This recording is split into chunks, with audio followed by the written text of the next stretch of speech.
Hello everyone, first of all good evening to all of you. जैसा कि आप सभी स्क्रीन पर देख पा रहे हैं, आज हमारी डीएलएड फर्स्ट सेमेस्टर की शिक्षण अधिगम के सिद्धांत आपका सब्जेक्ट है। राजन की सीरीज़ आपकी चल रही है। ये हमारी क्लास नंबर 8 स्टार्ट होने जा रही है। सभी बच्चे कनेक्ट हो जाइए, और जो बच्चे ऑलरेडी कनेक्ट हैं वो अपने दोस्तों में ज़्यादा से ज़्यादा क्लास को शेयर कीजिए, ठीक है भाई। और अभी तक अगर किसी भी बच्चे ने, कोई भी बच्चा ऐसा रह गया है कि किसी ने प्रीवियस वीडियोस को वॉच नहीं किया है, तो वो जाकर के प्लेलिस्ट में उन वीडियोस को वॉच कर सकता है। क्लियर भाई सभी को? हाँ, 3-4 सब्जेक्ट के में आपके कोर्स, हमारा जो सिलेबस है वो कंप्लीट हो चुका है। लाइक एसएसटी और बाल विकास, कंप्यूटर, और एक सब्जेक्ट और है, ठीक है। प्लेलिस्ट में आप लोग चेक कर लीजिएगा। 4 सब्जेक्ट मैं आपके कंप्लीट करा चुकी हूँ। तो ये हमारे शिक्षण अधिगम के सिद्धांत, जो कि आपका 50 मार्क्स का है, काफ़ी स्कोरिंग सब्जेक्ट है, ठीक है।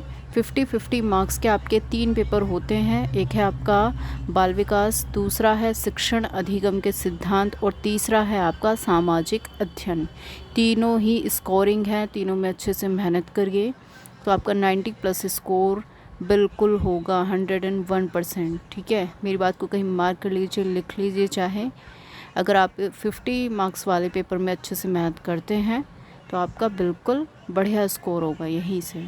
चलिए फिर सभी बच्चे कनेक्ट हो जाइए। विदाउट एनी डिले क्लास को कर लेते हैं स्टार्ट। देखो, क्वेश्चन नंबर 10 तक हमने पहले ही कर लिया है कवर, ठीक है। क्वेश्चन नंबर 11 से स्टार्ट करेंगे। कुछ आपको साइड से वॉइस आ रही होगी, ठीक है, उस पर ध्यान मत दीजिए, आप अपनी क्लास पर फोकस कीजिए, ठीक है। हाँ, मैं बिल्कुल इतना बोल रही हूँ, इतना लाउड में बोलने की कोशिश कर रही हूँ कि आपको पीछे से कोई डिस्टर्बेंस ना हो। देखो, सबसे पहला हमारा जो क्वेश्चन है 11, इसमें पूछा है कि शिक्षण की कोई 2 विशेषताएं बताइए। तो इसमें आप शिक्षण की कोई भी 2 विशेषताएं बता सकते हैं, ठीक है। ज़रूरी नहीं है कि आपको ये सारी ही लिखनी हो, लेकिन मैक्सिमम आपका 2 मार्क्स का क्वेश्चन होता है, तो आपको उसमें 4 से 5 पॉइंट तो ज़रूर लिखने चाहिए, ठीक है। तो देखो, इसमें शिक्षण की विशेषताएं हैं कि एक तो शिक्षण का उद्देश्य है सीखने की प्रक्रिया को सरल, रुचिकर और व्यवहारिक बनाना। दूसरा है शिक्षण का उद्देश्य बालकों को बौद्धिक प्रशिक्षण प्रदान करना। तीसरा है उनका सामाजिक और नैतिक विकास करना। चौथा है शिक्षण द्वारा बालकों का शारीरिक विकास और उसके वैज्ञानिक दृष्टिकोण का विकास। क्लियर सभी को? चलिए आगे बढ़ते हैं। नेक्स्ट क्वेश्चन है हमारा, रुचिपूर्ण शिक्षा के उद्देश्य बताइए। देखो, रुचिपूर्ण शिक्षा का उद्देश्य क्या हो सकता है, आप अपने दिमाग से सोचिए। एक तो बच्चों में क्या होता है, खेल खेल में बच्चों की प्रतिभा और उनकी कौशल का विकास होता है, ठीक है, उनमें स्किल्स डेवलप होती हैं। दूसरा है कि बाल केंद्रित शिक्षण देना। तीसरा, विद्यालय के वातावरण को भयमुक्त बनाना, ठीक है। ये हो सकते हैं रुचिपूर्ण शिक्षा के उद्देश्य। और बालिका शिक्षा को प्रोत्साहन देना, ठीक है भाई। आगे बढ़ते हैं। नेक्स्ट हमारा क्वेश्चन है 13, बाल केंद्रित शिक्षण की 4 प्रविधियों के नाम बताइए। चाइल्ड सेंटर्ड एजुकेशन की आपको कोई भी 4 मेथड बताने हैं। तो सबसे पहला है हमारा प्रश्नोत्तर विधि। प्रश्नोत्तर को हम सुकराती विधि भी बोलते हैं, और इसको किसने दिया था? सुकरात ने, ठीक है। मल्टीपल टाइम्स बार इसका क्वेश्चन पूछा गया है। दूसरा है गतिविधि प्रविधि, यानी कि एक्टिविटी मेथड। थर्ड है भ्रमण प्रविधि। भ्रमण मतलब घूम घूम कर जगह जगह पे जाके विज़िट करके बच्चों को सिखाना, ठीक है, उनको ले जाना। और लास्ट है हमारा कहानी प्रविधि, स्टोरी मेथड। क्लियर? ये हैं बाल केंद्रित शिक्षण की प्रविधियाँ। बाकी की अगर जो बाल शिक्षण प्रविधियाँ हैं आप उनको भी लिख सकते हैं, ज़रूरी नहीं है आपको यही लिखनी है बिल्कुल डिक्टो, ठीक है। चलिए आगे बढ़ते हैं। नेक्स्ट हमारा क्वेश्चन है, कक्षा शिक्षण करते समय अच्छे प्रश्न की विशेषताएं बताइए। अब देखो, जब एक टीचर क्वेश्चनिंग करता है स्टूडेंट से, तो वो जो क्वेश्चन है वो स्पष्ट होना चाहिए। दूसरा, वो संक्षिप्त हो और छात्रों के बोध और ज्ञान की जांच करने में सक्षम हो। बोध मतलब बच्चों को समझ में आए कि टीचर ने पूछा क्या है, क्लियर वे में। दूसरा है कि प्रश्न सार गर्भित हो, मतलब प्रश्न का कोई सार हो, उसका कोई एक आंसर हो निश्चित, ठीक है। प्रश्न एक ही उत्तर की ओर संकेत करे। ऐसा ना हो कि टीचर ऐसा क्वेश्चन करे कि उसके मल्टीपल आंसर्स हों। क्लियर? नेक्स्ट है फिर प्रश्न लघु उत्तरात्मक होने चाहिए। लघु उत्तरात्मक प्रश्न जो है वो अभिव्यक्ति प्रधान होते हैं। अभिव्यक्ति मतलब उसमें बच्चा अपने आप को एक्सप्रेस कर पाता है, 2-4 लाइनें क्लियर बता पाता है। क्लियर? आगे बढ़ते हैं। फिर है कुछ प्रश्न व्याख्यात्मक ही पूछे जाने चाहिए। व्याख्यात्मक प्रश्नों के द्वारा छात्रों की कल्पना और चिंतन क्षमता को विकसित किया जा सकता है। कुछ जो प्रश्न हैं वो वस्तुनिष्ठ होने चाहिए, ऑब्जेक्टिव, जैसे कोई सूत्र, वैज्ञानिक का नाम, किसी राजा का नाम, गद्दी पर बैठना, किसी साहित्यकार की कृति। ठीक है, आप कोई भी फॉर्मूला बच्चे से पूछ सकते हैं ऑब्जेक्टिव में, किसी वैज्ञानिक का नाम पूछ सकते हैं उसको 4 ऑप्शन दे के। ठीक है, हर तरह के क्वेश्चन आप पुटअप कर सकते हैं अपने स्टूडेंट से। क्लियर? चलिए आगे बढ़ते हैं। उत्तम शिक्षण की विशेषताएं बताइए।